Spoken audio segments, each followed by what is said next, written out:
Operation Sindoor നടക്കുന്നതിനിടെ സൈനികർക്കായി ഭക്ഷണവും പാനീയങ്ങളും എത്തിച്ച 10 വയസ്സുകാരൻ ശ്രാവൺ സിംഗിന്റെ പഠനച്ചെലവ് ഏറ്റെടുത്ത ഇന്ത്യൻ സൈന്യം. ബാലന്റെ പഠനച്ചെലവ് ഇന്ത്യൻ സൈന്യത്തിന്റെ ഗോൾഡൻ എറോ ഡിവിഷനാണ് ഏറ്റെടുക്കുന്നത്. ഓപ്പറേഷൻ സിന്ദൂർ നടക്കുന്ന സമയത്ത് പഞ്ചാബിലെ തന്റെ ഗ്രാമത്തിലെ സൈനികരെ സഹായിച്ചതിന് 10 വയസ്സുള്ള ശ്രാവൺ സിംഗ് എന്ന കുട്ടി ഇന്ത്യൻ സൈന്യം ഏറ്റവും പ്രായം കുറഞ്ഞ സിവിൽ യോദ്ധാവായി ആദരിച്ചു. പഠനച്ചെലവ് ഏറ്റെടുത്ത് ഇന്ത്യൻ സൈന്യം രംഗത്ത് വന്നത്. ശ്രാവൺ സിംഗിന്റെ പഠനച്ചെലവ് ഇന്ത്യൻ സൈന്യത്തിന്റെ ഗോൾഡൻ എറോ ഡിവിഷൻ ഏറ്റെടുക്കുമെന്നാണ് അറിയിപ്പ്.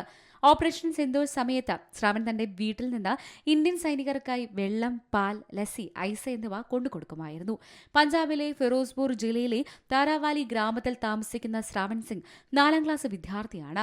അന്താരാഷ്ട്ര അതിർത്തിയിൽ നിന്ന് വെറും 2 കിലോമീറ്റർ അകലെയാണ് കുട്ടിയുടെ ഗ്രാമം.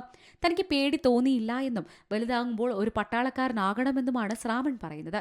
ഞങ്ങൾക്ക് അവനെക്കുറിച്ച് അഭിമാനമുണ്ട്. പട്ടാളക്കാർ പോലും അവനെ സ്നേഹിച്ചിരുന്നതായി ശ്രാവണിന്റെ അച്ഛൻ പറയുന്നു.